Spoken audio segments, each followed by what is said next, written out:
Hi all, നമ്മൾ ഇന്നൊരു മസാല പുട്ടാണ് തയ്യാറാക്കാൻ പോകുന്നത്. കുട്ടികൾക്കും വലിയവർക്കും ഒരുപോലെ ഇഷ്ടപ്പെടുന്ന ഒരു ഐറ്റമാണിത്.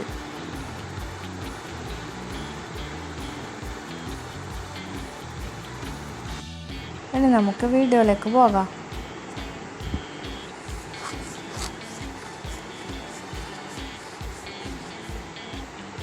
ഇനി രാവിലെ ബ്രേക്ക്ഫാസ്റ്റിന് പുട്ട് ബാക്കി വന്നാൽ ഇതുകൊണ്ട് ഒരു മസാലപ്പുട്ട് തയ്യാറാക്കാം. ഈസി ആൻഡ് ടേസ്റ്റിയായ ഒരു റെസിപ്പിയാണിത്. അതിനായി ഞാനിവിടെ 2 കഷ്ണം പുട്ടാണ് എടുത്തിരിക്കുന്നത്. ഇനി നമുക്ക് ഇതിനു വേണ്ടിയുള്ള മസാല തയ്യാറാക്കാം. അതിനായി ഒരു പാത്രം വെച്ച് അതിലേക്ക് ആവശ്യത്തിന് നെയ്യ് ഒഴിക്കാം.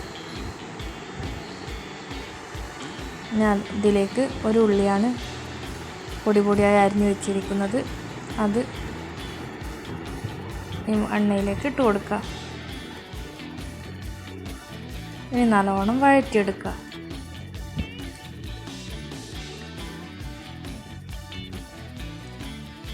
നമുക്ക് കുറച്ച് സമയം മൂടി വെച്ച് വഴറ്റിയെടുക്കുക. ശേഷം അതിലേക്ക് 2 പച്ചമുളക് മുറിച്ച് അതിട്ട് കൊടുക്കാം.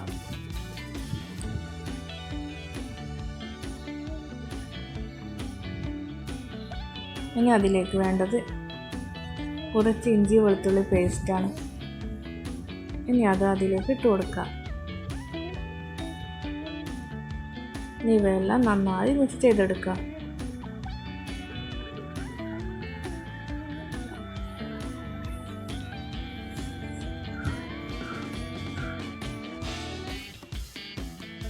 ഇനി അതിലേക്ക് പാകത്തിന് ഉപ്പിട്ട് കൊടുക്കുക. ഇനി അതിലേക്ക് കുറച്ച് കറിവേപ്പില ഇട്ട് കൊടുക്കുക.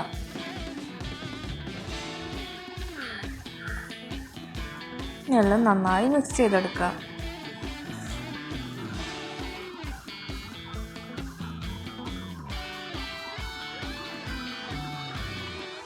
അങ്ങനെ ഉള്ളിയെല്ലാം നന്നായി വഴറ്റിയെടുക്കുക.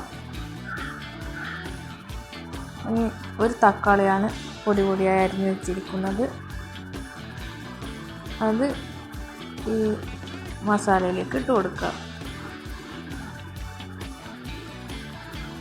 അങ്ങനെ ഈ ഉള്ളിയും തക്കാളിയും കുറച്ച് സമയം വഴണ്ടി വരുന്നവരെ നമുക്ക് വെയിറ്റ് ചെയ്യാം. അങ്ങനെ ഉള്ളിയും തക്കാളിയും നല്ലോണം വഴണ്ടി വന്നിട്ടുണ്ട്. ഇനി അതിലേക്ക് ക്യാപ്സിക്കം ചെറുങ്ങനെ മുറിച്ചതാണ് ഇട്ട് കൊടുക്കുന്നത്. അതിട്ട് കൊടുത്ത് പിന്നെ അതിലേക്ക് പൊടിയായി അരിഞ്ഞ ക്യാരറ്റും കൂടി ഇട്ട് കൊടുക്കാം. ഇതൊക്കെ ഓപ്ഷണലാണ്. ക്യാപ്സിക്കും ക്യാരറ്റും വേണമെങ്കിൽ മാത്രം ചേർത്താൽ മതി, അല്ലാതെയും ഇതുണ്ടാക്കാം.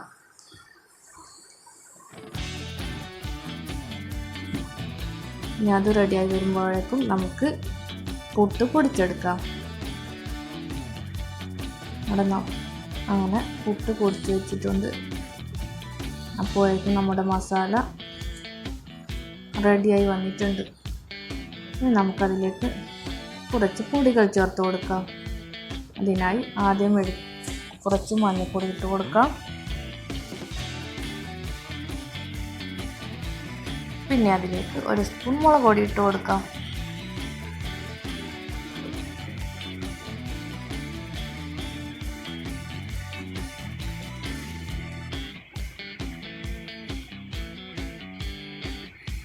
ഇനി കുറച്ച് കുരുമുളക് പൊടി ഇട്ട് കൊടുക്കാം. കുറച്ച് ഗരം മസാലപ്പൊടി ഇട്ട് കൊടുക്കാം. എന്നിട്ട് നന്നായി മിക്സ് ചെയ്തെടുക്കാം. പൊടിയുടെ പച്ചമണം മാറുന്നത് വരെ നമുക്ക് വഴറ്റിയെടുക്കാം.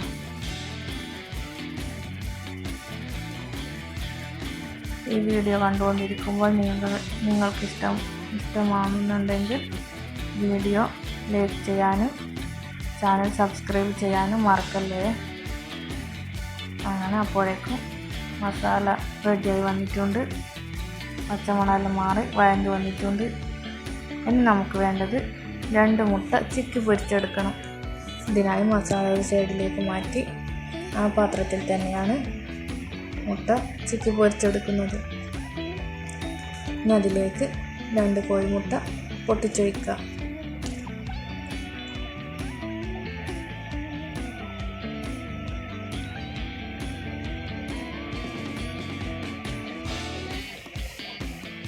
ഇനി അതിലേക്ക് കുറച്ച് ഉപ്പും ആവശ്യത്തിന് കുരുമുളക് പൊടി ഇട്ട് കൊടുത്ത് നന്നായി മിക്സ് ചെയ്തെടുക്കുക.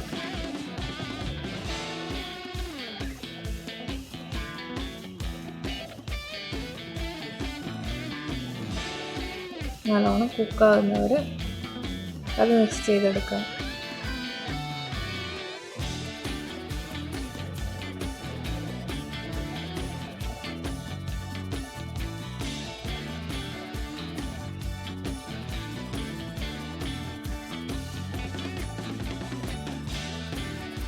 മുട്ട ഏകദേശം കുക്കായി വന്നിട്ടുണ്ട്. ഇനി നമുക്ക് ഈ മസാലയുമായി ഒന്നിച്ച് ഇട്ടിളക്കി ഒന്നിച്ച് മിക്സാക്കി എടുക്കാം.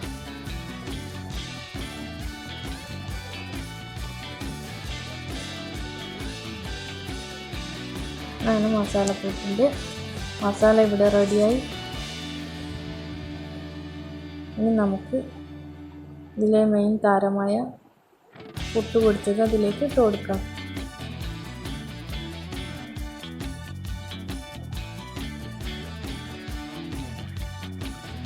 എല്ലാം മിക്സാക്കി എടുക്കാം. മസാല എല്ലാ സ്ഥലത്തും ആവുന്ന രീതിയിൽ വേണം മിക്സാക്കി എടുക്കാൻ വേണ്ടി. അങ്ങനെ മസാലപ്പൊട്ട് റെഡിയായി. ഇനി നമുക്ക്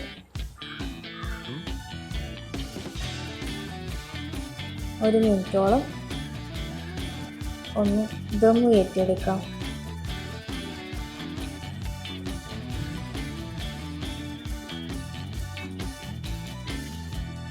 എല്ലാവരും പുട്ട് ബാക്കിയുണ്ടെങ്കിൽ എന്തായാലും ഒന്ന് ഉണ്ടാക്കി നോക്കണേ. എല്ലാവർക്കും തീർച്ചയായും ഇഷ്ടപ്പെടും.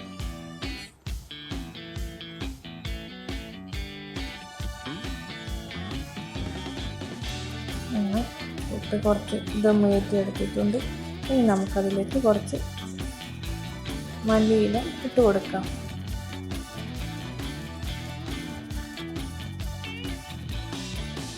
നമ്മുടെ ടേസ്റ്റിയായ മസാലപ്പൊട്ട് ഇവിടെ റെഡിയായി.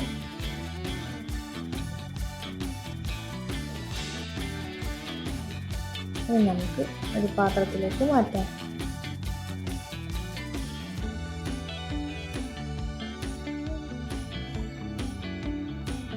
ബ്രേക്ക്ഫാസ്റ്റ് ആയാലും ഡിന്നർ ആയാലും ഈവനിങ്ങിലായാലും ഏത് സമയത്തും കഴിക്കാൻ പറ്റുന്ന ഒരു അടിപൊളി ഐറ്റമാണിത്.